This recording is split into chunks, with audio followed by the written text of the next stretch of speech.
इथं एका व्यक्तीनं चारित्र्याच्या संशयावरनं पत्नीची हत्या केली आहे। कुऱ्हाडीनं वार करत पत्नीची हत्या केली। त्यांच्या छोट्या मुलीनं आईला मारताना पाहिलं आणि त्यामुळे पुरावा नष्ट करण्यासाठी त्याच कुऱ्हाडीनं अवघ्या 8 वर्षांच्या मुलीचीही हत्या त्यानं केली आहे। आरोपी इतक्यावरच थांबला नाही तर त्याचाच 3 वर्षांचा मुलगा त्या ठिकाणी रडत होता, त्यालाही आरोपीनं मारहाण केली। या प्रकरणातल्या आरोपी अजित वासुदेवनं पोलीस ठाण्यामध्ये हत्येची तक्रार करायला गेला, मात्र पोलिसांना त्याचा संशय आला आणि उलट तपासणी केली असता त्यानं गुन्ह्याची कबुली दिली आहे।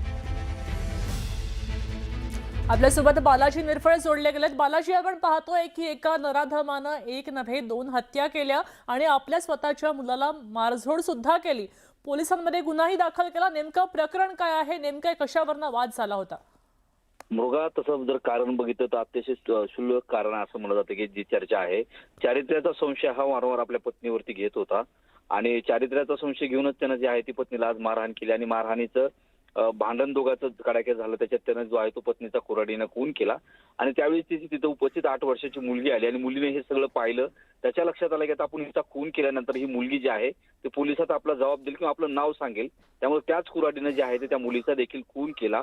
एवढ्यावरच तो आरोपी थांबला नाही तर त्याचा 3 वर्षाचा लहान मुलगा होता, त्या लहान मुलालाही मारायचा विचार तो आरोपी करत होता। त्या मुलाला त्यानं 2-4 झापडा मारल्याही, मात्र तो मुलगा मोठ्या मोठ्यानं रडू लागला।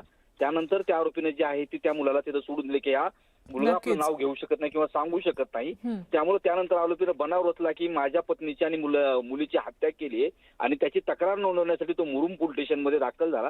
मात्र पोलिसांनी आपल्याला जी माहिती दिली, पोलिसांना त्याच्यावरती संशय आला। पोलिसांनी उलट तपासणी केली असता त्याला पोलिसांनी थोडं उलट उत्तर विचारली, त्यानंतर पोलिसांनी त्याला ताब्यात घेतलं। नक्कीच त्यांनी कबूल केल्याचं कळतंय। आपण पाहतोय की त्यानं बनाव केला हत्येचा, मात्र स्वतःच आता त्यांनी पोलिसांकडे कबूल केलेलं आहे की हत्या आपणच केली आहे। धन्यवाद सविस्तर माहितीसाठी।